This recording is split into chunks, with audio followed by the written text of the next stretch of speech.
말씀의 제목을 함께 따라하겠습니다. 위대한 기도. 위대한 기도. 주님은 나의 최고봉이라고 하는 책으로 유명한 오스왈드 챔버스 목사님은 이런 말을 했습니다. 기도가 우리로 더 위대한 일을 준비시키는 것이 아니라 기도 자체가 더 위대한 일입니다. 여러분, 이 말이 무슨 뜻일까요? 우리는 어떤 중요한 일을 앞두고 기도합니다. 당연히 기도해야 되죠. 그래서 기도로 준비하고 기도를 통하여서 그 계획하고 바라는 일이 응답되어 잘 되기를, 그래서 위대한 일이 일어나기를 기대합니다. 여러분, 그것이 틀린 것 아닙니다. 당연히 어떤 일을 위하여서 준비하며 기도해야 됩니다. 그러나 간과하지 말아야 될 것이 있다는 말입니다. 그것은 우리가 기도하면 이미 그 기도한다는 것 자체만으로도 충분히 위대한 일, 위대한 사건이 일어났다는 사실을 기억하라는 것입니다. 다시 말하면 우리가 기도하면서 그 기도의 결과가 어떻게 나타나는가에만 주목하는 것이 아니라, 거기에만 매달리는 것이 아니라, 내가 지금 기도하고 있다는 그 사실이, 내가 기도하는 삶을 산다는 것이, 내가 때로는 무거운 눈을 뜨고 무거운 몸을 일으켜서 새벽에 나와 하나님 앞에 엎드려 기도하고, 삶의 구석구석 일상의 순간순간마다 하나님과 기도하며 동행하고, 잠자리에 들기 전에도 하나님 앞에 엎드려 기도하는, 내 삶에 기도가 있다는 그 사실, 기도한다는 것 자체가 얼마나 위대한 일인지를 잊지 말라는 겁니다. 왜 그럴까요? 바쁘고 분주한 세상살이 살면서 세상만, 땅만 쳐다보며 살던 우리의 시선을 들어 하나님과 눈을 마주치고 하나님 아버지 부르짖으며 하나님 앞에 말을 걸고 하나님의 말씀을 들으며 주의 뜻을 알고 하나님과 그렇게 교제하고 교통하는 것, 그 자체가 위대한 일이라는 겁니다. 바로 이것을 통하여서 우리가 하나님과 연결되기 때문입니다. 내가 기도하는 삶을 산다는 것 자체로 세상과 구별된 자임이 나타나기 때문입니다. 기도하며 하나님의 손을 잡는 것, 바로 아버지 하나님의 손을 잡고 사는 인생이라는 것입니다. 우리가 지난 3개월 이상 동안에 요한일서 말씀을 통하여 하나님 뜻을 나누었습니다. 기억하십니까? 하나님은 빛이시라 했습니다. 또 하나님은 사랑이시라 했습니다. 또 하나, 하나님 생명이라 했습니다. 이 빛이신 하나님, 사랑이신 하나님, 생명의 하나님, 우리 하나님이신데, 요한일서를 마무리하면서 성경은 그 하나님과 연결될 수 있는 중요한 줄이 우리 가운데 있다고 하셨습니다. 그것이 뭐냐면 기도하라는 것이었습니다. 그래서 요한일서 5장 14절에 보면, 그를 향하여 우리가 가진 바 담대함이 이것이니 그의 뜻대로 무엇을 구하면 들으심이라. 우리가 무엇이든지 구하는 바를 들으시는 줄을 안즉 우리가 그에게 구한 그것을 얻은 줄을 또한 아느니라. 아멘. 여러분, 믿으십니까?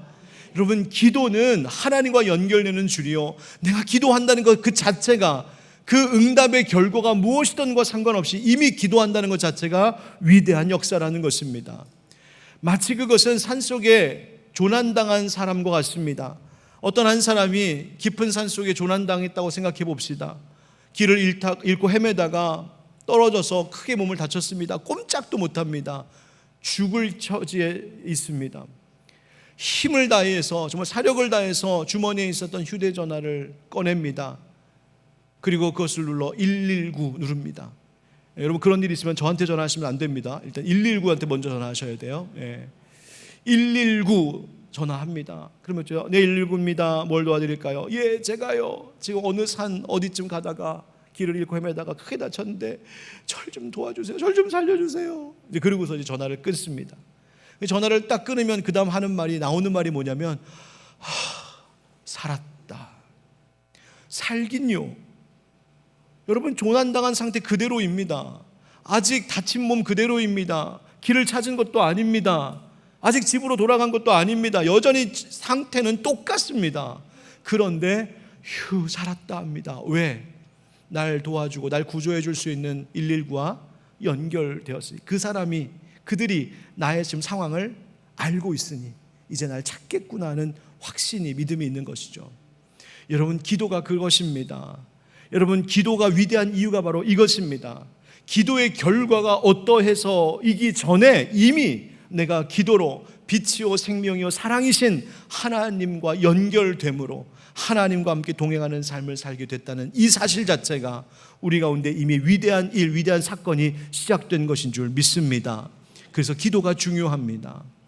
여러분, 기도는 믿음으로 드리는 것이죠. 우리가 잘 아는 말씀처럼 히브리서 11장 1절, 믿음은 바라는 것들의 실상이요 보이지 않는 것들의 증거니, 여러분, 믿음은 바라는 것들의 실상이랍니다. 그리고 기도는 믿음으로 드리는 거랍니다. 그렇다면 기도란 무엇을 말하는 겁니까? 바로 어떠한 실상이 펼쳐지기 전에 보이지 않는 것이지만, 아직 이루어지지 않은 것이지만 내가 믿음으로 확신하여 그것을 누리며 사는 것. 그래서 기도 자체가 위대한 사역, 위대한 일, 위대한 사건이라는 것입니다.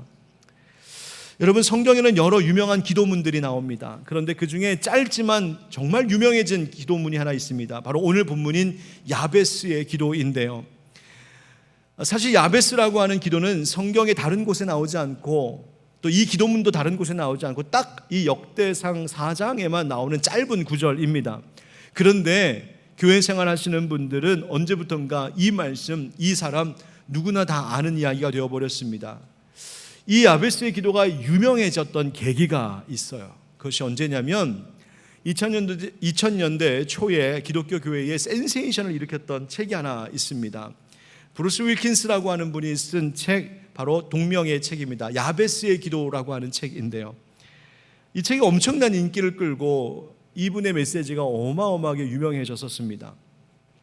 이 책의 처음, 작은 책인데 그 책의 처음 내용을 보면 이분이 이 책을 쓰고 또 이런 주제로 강의를 하며 사역하시게 된 계기를 소개하고 있습니다.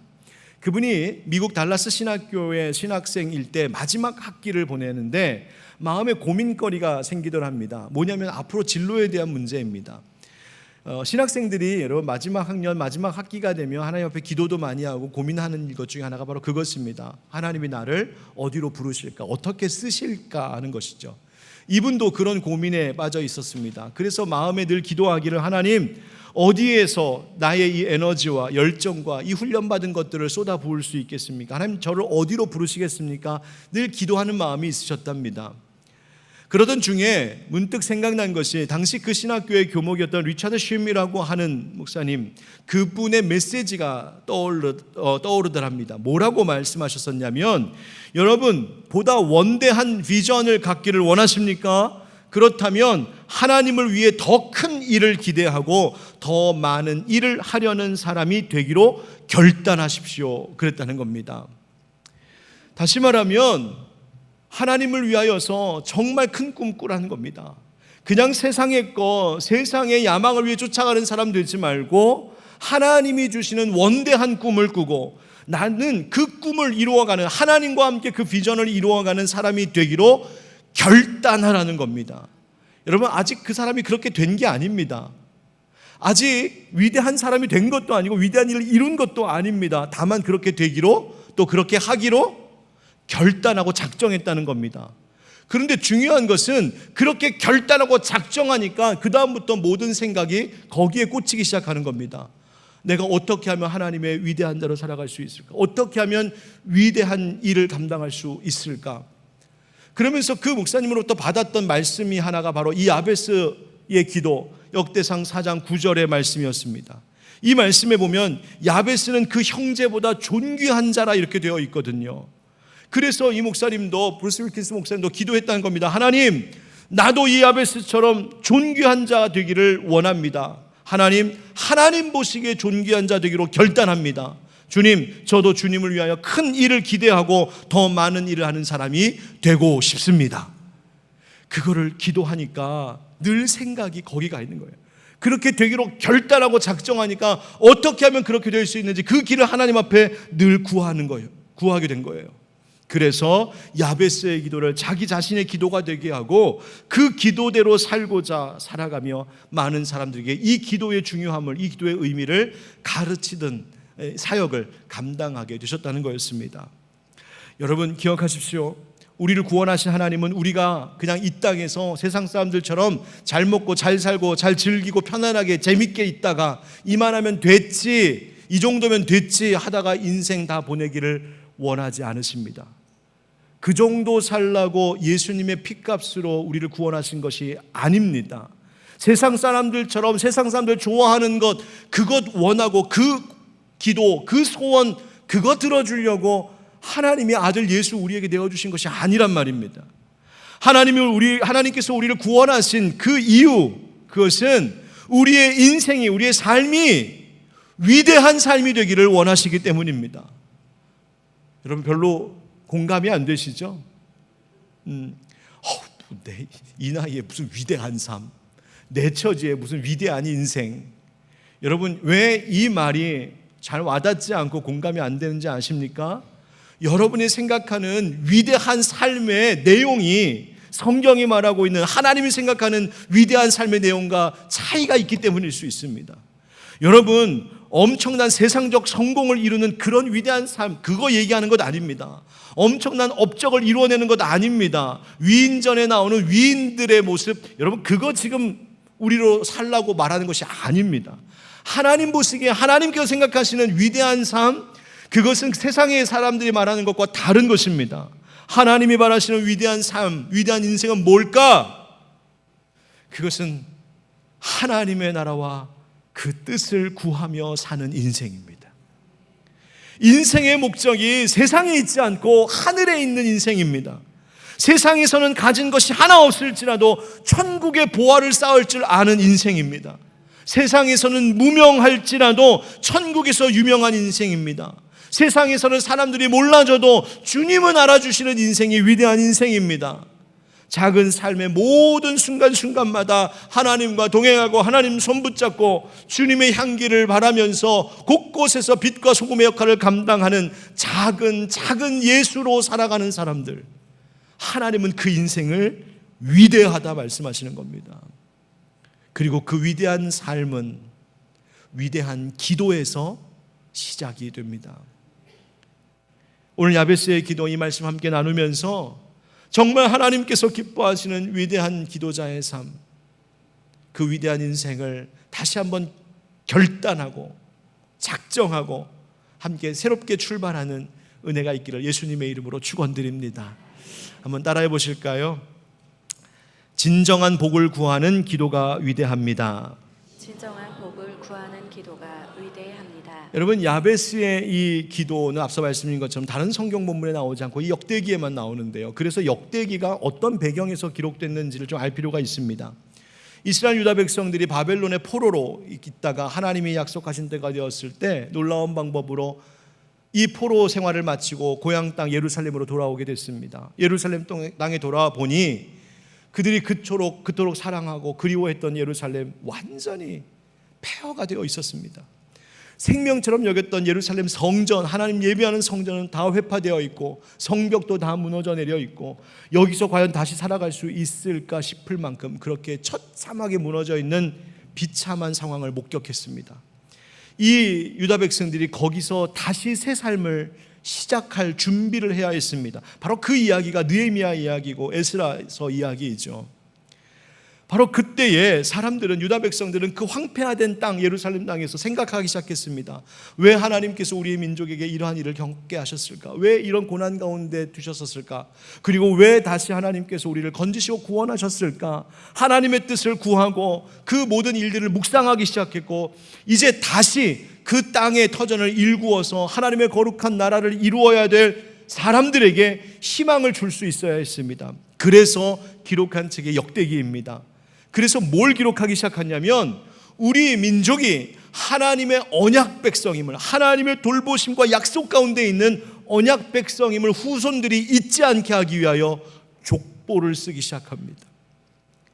우리의 조상 다윗 왕의 역사를 쓰기 시작합니다. 유다 왕국의 역사를 기록합니다. 자기의 뿌리들을 찾아 거슬러 올라갑니다. 그래서 역대상 1장, 2장, 3장, 4장 쭉 보시면 죄다 족보입니다. 이름만 쭉 나옵니다. 그래서 이름이 있는 겁니다. 그렇게 하나님의 언약 백성된 자신들의 정체성을 분명히 확인하고 그리고 그 안에서 그 믿음과 그 약속의 확신 속에서 새롭게 그 무너진 땅을 세워가는 그 일을 하기 위해 조상들의 이름을 하나씩 쭉 적어나가기 시작합니다. 그런데 적다가 어떤 이름에 딱 도착했냐면 야베스라고 하는 이름에 딱 도착했는데, 이 야베스, 그 사람의 인생과 그 사람의 기도가 바로 지금 이제 무너진 이 황폐한 땅을 다시 일으켜 세워야 될 유다 백성의 후손들에게 너무나 필요한 기도임을 알아. 이 역대기 기자는 다른 데서 아무도 다루지 않았던 바로 이 역대기 야베스라고 하는 이 이름을 기록하고 기도문으로 남긴 것입니다. 도대체 그 기도가 어떤 기도였기 때문에 그랬을까요? 우리 9절 말씀을 한번 같이 읽어봅시다. 시작. 야베스는 그의 형제보다 귀중한 자라. 그의 어머니가 이름하여 이르되 야베스라 하였으니 이는 내가 수고로이 낳았다 함이었더라. 아멘. 성경이 먼저 이야기하고 있는 것은 그 야베스가 그의 다른 형제들보다 귀중한 자라고 소개합니다. 이 말은 존귀한 자, 존경받는 자, 그의 가문 일가에서 힘이 있는 유력한 자라는 말입니다. 그런데 그의 인생이 처음부터 금수저 물고 나온 인생처럼 그렇게 힘이 있고 좋은 인생이었나? 절대 아니었던 것 같습니다. 왜 그러냐 하면 이 야베스라고 하는 이름에 대해서 이야기할 때 뭐라고 말하냐면 그의 어머니가 이름하여 이르되, 그러니까 누가 이름을 져줬다는 거예요? 어머니가. 여러분 요즘은 뭐 당연히 그럴 수 있죠. 그러나 이 야베스가 살던 그 옛 고대 사회에서 남성들, 유대인이잖아요. 남성들 중심으로 돌아가던 그 사회 속에서, 그리고 그 가문의 복을 후손들에게 이어주는 그 일을 하던 사회, 남성들이 그것의 중심이 되었던 사회에선 이름은 아버지가 지어주는 거예요. 어떤 인생 되라고, 어떤 복을 받으라고. 그런데 어머니가 지어줬다. 성경에 나오지 않지만 추측할 수 있어요. 아, 야베스가 태어날 때쯤 되어서 혹시 아버지가 안 계셨던 것은 아닐까? 혹은 아버지로부터 받을 복, 이런 것과는 상관없었던 것은 아닐까? 추측해 보는 것이죠. 더불어 이 어머니가 이 아들의 이름을 졌는데, 여러분 이름 지을 때 어떻게 이름 지십니까? 어떻게 하면 이 인생이 하나님께 복받는 인생이 될까? 그 사랑하는 자녀 위해서, 손주 위해서 이름 짓지 않습니까? 좋은 이름 지어달라고 기도하고 또 고민합니다. 그런데 지금 이 어머니는 야베스에게 이름을 야베스라고 지어주면서 그 의미, 그 이유가 뭐라고 지금 성경에 밝히냐면, 이는 내가 어떻게 낳았다? 수고로이 낳았다. 수고로이 낳았다는 말은 고통 중에 낳았다라는 뜻입니다. 그러니까 아마 해산의 고통이 컸었는지 고통 속에서 이 아들을 낳으면서 이름을 그렇게 지었다는 거예요. 실제로 히브리어로 고통이라는 말의 단어가 오체브인데요, 히브리어 성경을 보면 원래 언어는 자음만 있습니다. 히브리어가. 그래서 오체브라고 되어 있는데, 이것에 이 중간 자음과 끝 자음만 딱 바꾸면 야체브, 야베스, 바로 야베스가 됩니다. 그러니까 지금 이 엄마가 아기를 낳고는 너무나 고통스러워서, 아니 이 아들이 지금 태어난 삶의 상황이 너무나 고통스러운 형편이었는지 아들의 이름을 지을 때 네가 고통이구나, 그 단어를 갖고 이름을 줬다는 거예요.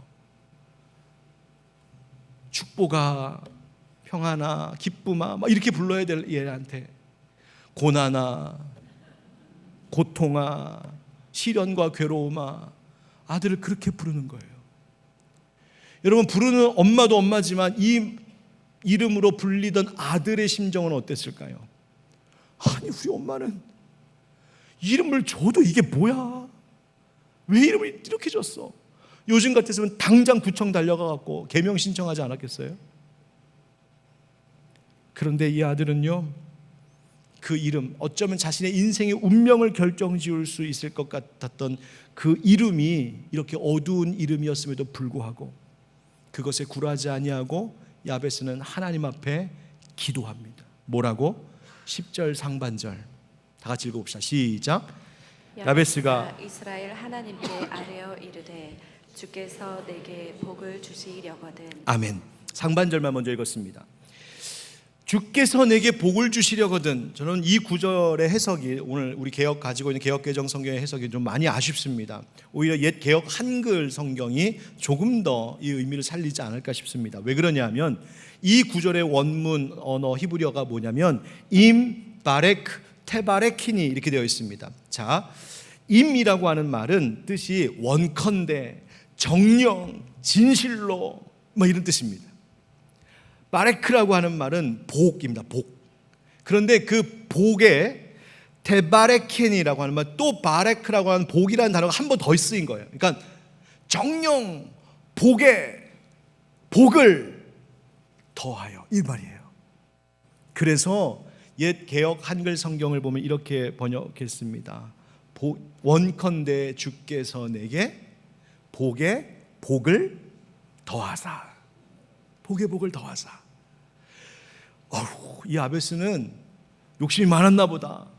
복 달라고 또 복 달라고 또 복 달라고. 야, 뭔 욕심이 많아. 여러분, 그런 의미가 아닙니다. 이 말씀, 이 야베스가 지금 하나님 진정으로 원합니다. 정말 하나님 원합니다. 하나님 내게 복에 복을 더해 주십시오 라고 기도한 그 속뜻은 뭐냐면, 하나님 제 이름 아시죠? 저 야베스입니다. 어머니가 이름을 이렇게 지었습니다. 얼마나 고통스러웠으면, 얼마나 힘드셨으면 그랬을까요? 그러나 하나님, 제가 태어나기는 그렇게 태어났고 나의 삶과 가정의 형편이 그렇고 내게 처해 있는 현실의 상황은 이럴지라도 내가 육신의 어머니로부터도 육신의 아버지로부터도 받을 복이 없고 세상에서 사람들에게서 현실 속에서 받을 복은 없을지라도 하나님, 난 괜찮습니다. 진짜 복은 하나님께 있기 때문입니다. 하나님 복 주십시오. 진정한 복 주십시오. 진짜 복 주십시오. 하나님 앞에 그거 지금 기도하고 있는 거예요. 여러분 기도할 때 어떤 기도 드리십니까? 무엇을 구하십니까? 여러분이 구하시는 그 복이 정말 하나님 보시기에 이게 진짜 복이야 라고 주실 만한 그것 기도하고 계십니까? 제가 좋아하는 설교자 찰스 스펄전 목사님도 그 옛날에 이 야베스의 기도 본문을 가지고 설교를 하셨더군요. 이 기도 그 설교문을 쭉 읽어보니까 감동이 되었습니다. 뭐라고 설교하셨냐면, 여러분 이 세상에 열등한 축복을 구하지 마십시오. 다시 말하면 하나님이 주시는 진짜 복보다 훨씬 열등한, 훨씬 그 질이 떨어지는 차원의 세상적 복, 그거 구하느라고 시간 허송세월 하지 마십시오. 일시적인 축복이 아니라 여러분 영적인 복, 영원한 복을 구하셔야 됩니다. 그렇게 설교하시는 거예요. 그러면서 우리가 자꾸만 착각하고 있는 일시적인 복, 가짜 복, 그게 뭔지를 설교하시는데, 첫째, 대표적으로 재물, 그렇답니다. 재물 물론 있으면 좋지요. 그러나 그것이 영원한 복은 아니라는 것입니다. 그게 진정한 복은 아니라는 것입니다. 있다가도 금세 사라지는 것, 그것 때문에 거기에 매달려 살지 말라는 겁니다. 두 번째, 일시적인 복, 명성도 일시적인 복이랍니다. 명예 얻는 것, 여러분 명예를 얻는 것 귀한 일입니다. 인정받는 것 귀한 일입니다. 그러나 그것도 잠시뿐이라는 거예요. 건강도 물론 복이지요. 그러나 육체적인 힘을 자랑할 것이 아니라는 겁니다. 오히려 몸이 아플 때에 우리는 하나님을 더 진하게 만나는 일들도 있잖아요. 내가 심신이 지치고 고난하고 쓰러져 있을 때 하나님 만나 주실 때가 있잖아요. 그거 생각해 보면 반드시 육신의 건강이라고 해서 그것이 항상 복인 것은 아니더라는 것이죠. 영원한 복은 아니라는 거예요. 심지어 가정도 그렇답니다. 아니, 가정이 화목하고 가정이 행복하면 복 아닙니까? 예, 물론 복이지요. 하나님 주시는 복이죠. 그러나 그것도 일시적인 복, 세상에 잠깐뿐인 복일 수 있음을 잊지 말라는 겁니다. 영원한 것이 아니랍니다. 여러분, 만약에 행복한 가정, 화목한 가정, 환경이 좋은 가정, 그것만 복이라고 한다면 여기 예배하는 우리들 가운데에 그렇지 못한 가정에서 태어난 사람들은 뭐란 말입니까? 아니라는 거예요. 아무리 좋은 가정, 좋은 환경에서 태어났어도 그가 하나님의 보살핌 가운데 있지 아니하면, 하나님 알지 못하면 그거는 일시적인 복에 불과한 것이다. 오히려 내가 부모에게서 기대할 게 하나 없고 오히려 부모로부터 상처받고 부모로부터 어려움을 당하고 아픔이 많아도 전혀 좋은 환경이 아닌 정말 흙수저 중에서도 흙수저 같은 그런 삶을 살았다 시작되었다 할지라도 상관없다는 거예요. 가정이 깨어져 있어도 남편과 아내가 일찍 돌아가 홀로 되어 있어도 괜찮다는 겁니다. 왜? 그렇기 때문에 오히려 하나님이 주실 진짜 복이 더 클 수 있다는 것입니다. 그걸 구하라는 거예요. 그 진정한 복. 제가 그 설교문을 쭉 읽으면서 감동이 되었어요. 그렇군요. 하나님, 우리가 하나님 앞에 복 달라고 기도하는데, 여러분, 하나님 앞에 복을 구하는 기도가 잘못된 기도가 아니거든요. 그런데 도대체 무슨 복을 구하며 살고 있었던 것일까요?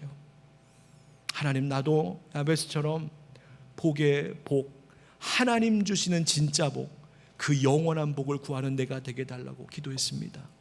사랑하는 성도 여러분, 우리 모두가 그렇게 되길 주의 이름으로 축복합니다.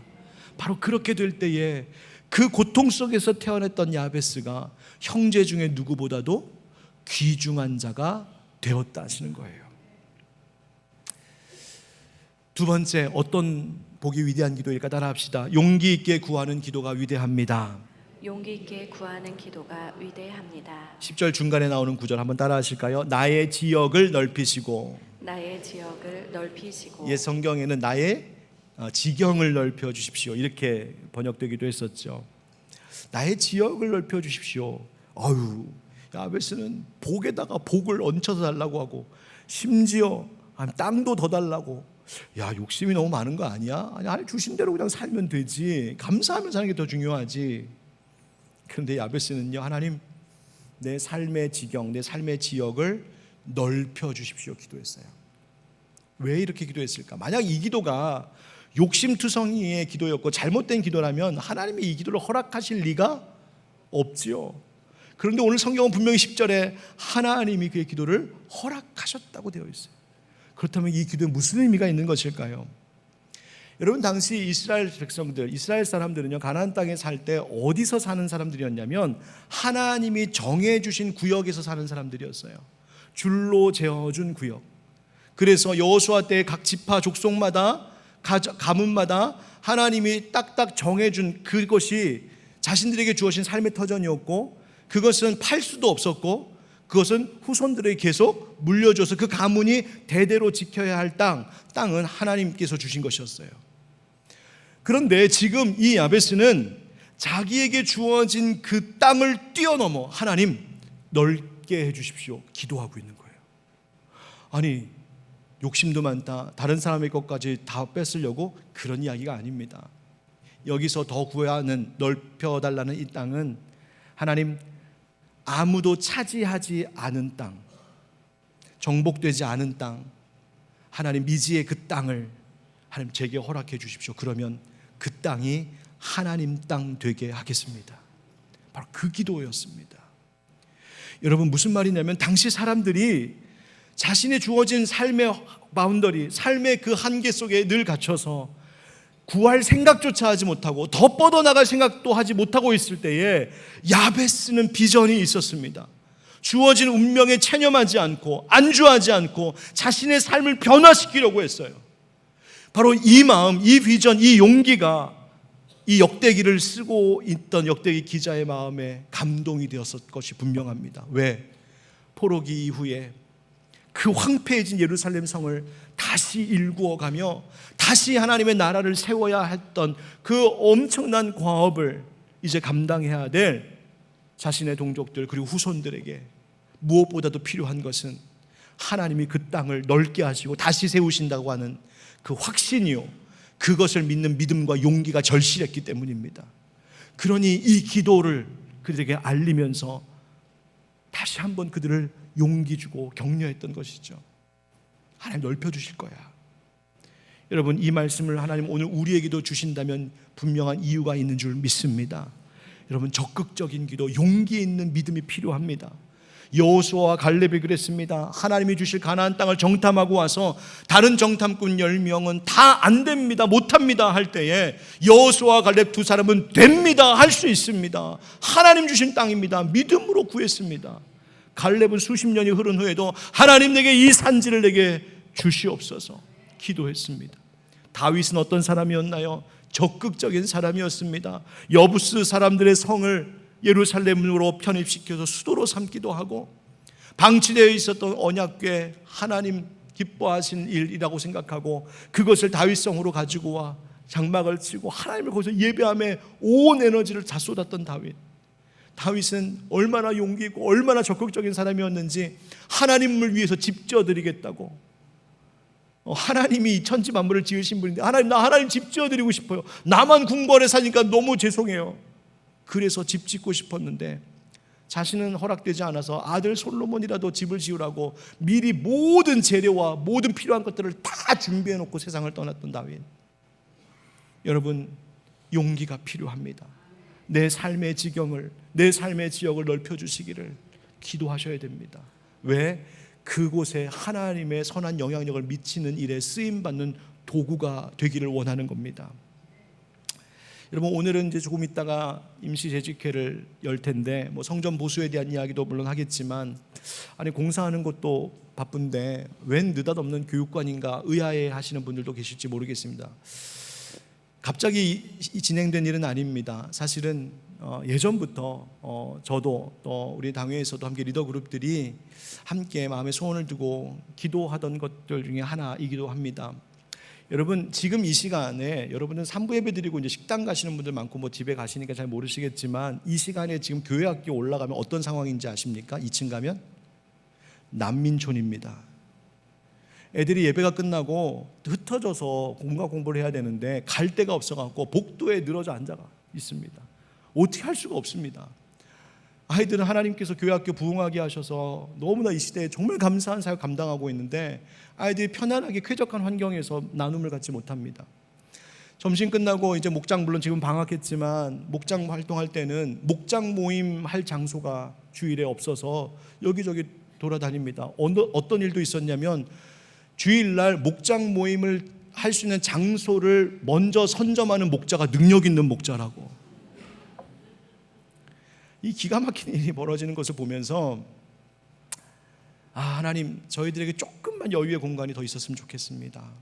우리 아이들 지금 중고등부 같이 예배드리고 있고 초등부도 지금 1학년부터 6학년 같이 예배드리고 있는데, 하나님, 이 아이들 이제 좀 나눠서 공간을 좀 확보하고 나눠서 예배드리면 좋겠는데 하나님 방법이 없을까 하면서 기도했었는데, 하나님께서 갑자기 이 교육관, 이 건물 하나를 연결해 주셨습니다. 제일 가까운 건물입니다. 그냥 일반 주택 건물입니다. 지하 1층이 있는, 그래서 예배 드릴 수 있는 공간이 있는. 근데 그것이 연결됐을 때 하나님, 아직 멀었습니다. 저희는 아직 시기상조인 것 같아요. 하나님, 아직은 아닌 것 같아요. 피했습니다. 그런데요, 목사가 이런 거 있으면 고민 많이 하거든요. 그리고 기도하거든요. 그러다가 고민하다가 잠이 들었습니다.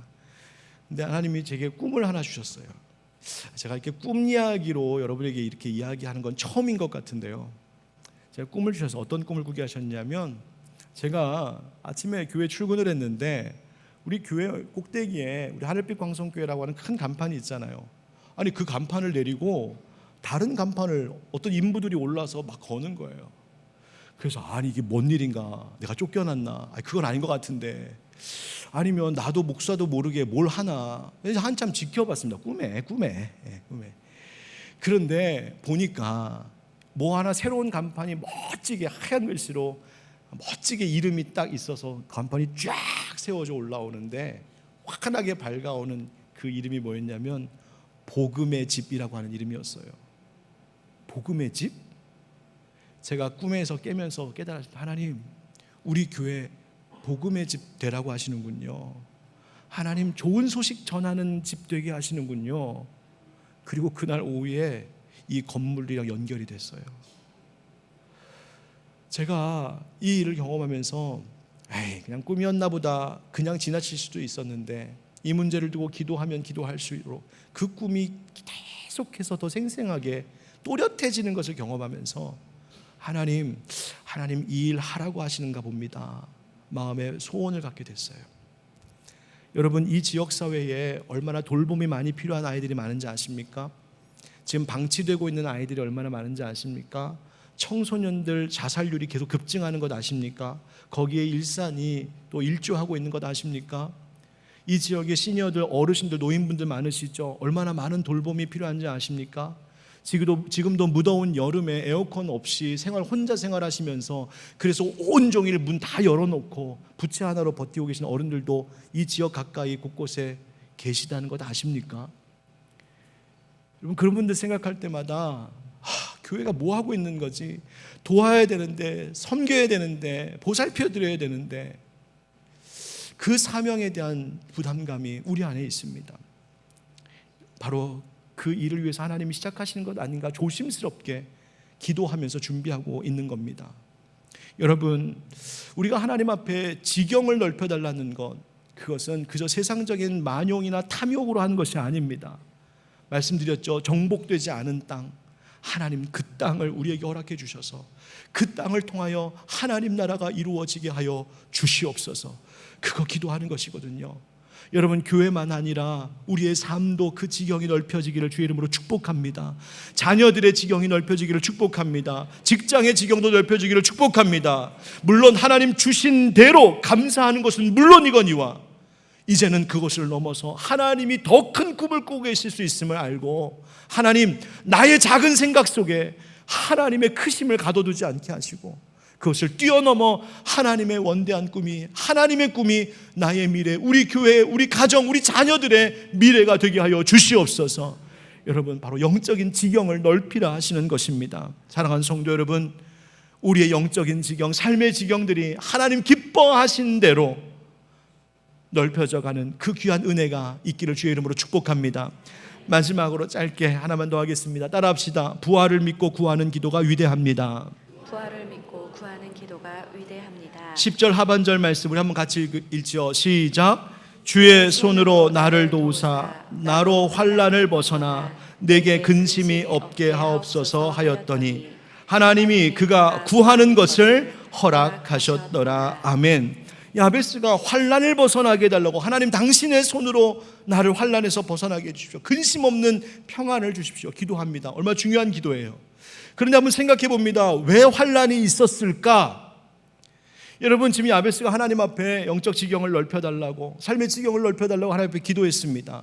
그런데 이것이 이렇게 확장되고 넓혀져 갈 때에는 반드시 방해가 있습니다.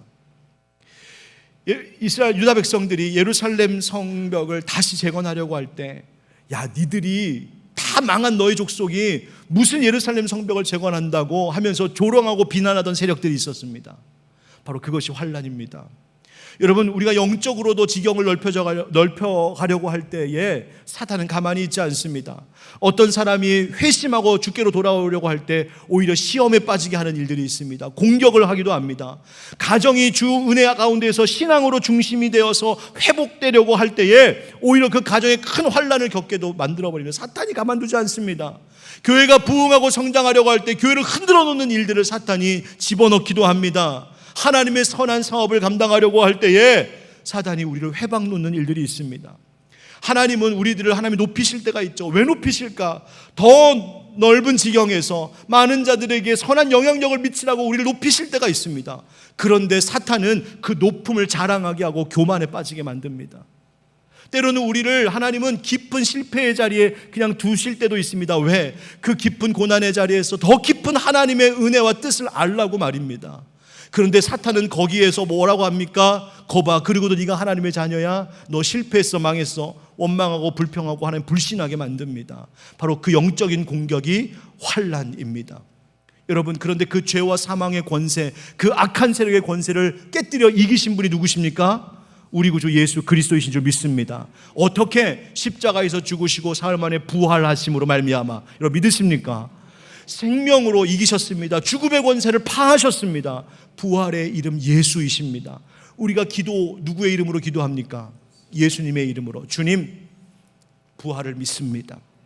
주님, 이 야베스가 고통 중에 태어났으나 귀중한 자가 된 것처럼 지경이 이곳에 제한되어 있었지만 하나님이 그 지경을 넓혀주신 것처럼, 하나님 환난 가운데 있지만 건져 근심 없는 평안에 두신 것처럼, 하나님 예수 이름, 부활의 이름 믿고 기도하는 우리에게 그 부활의 영광, 회복의 은혜를 하나님 주실 줄 믿습니다. 여러분, 그것으로 기도하는 것입니다. 바로 이것이 위대한 기도입니다. 요한복음 14장 말씀에 예수님 말씀하셨죠. 내가 진실로 진실로 너희에게 이르노니 나를 믿는 자는 내가 하는 일을 그도 할 것이요 또한 그보다 큰 일도 하리니 이는 내가 아버지께로 감이라. 우리 13절 14절 이 두 절만 같이 읽고 마칩시다. 시작. 너희가 내 이름으로 무엇을 구하든지 내게 행하리니 이는 아버지로 하여금 아들로 말미암아 영광을 받으시게 하려 함이라. 내 이름으로 무엇이든지 구하면 내가 행하리라. 아멘. 여러분, 하나님 기뻐하시는 대로 위대한 기도의 삶을 사십시오.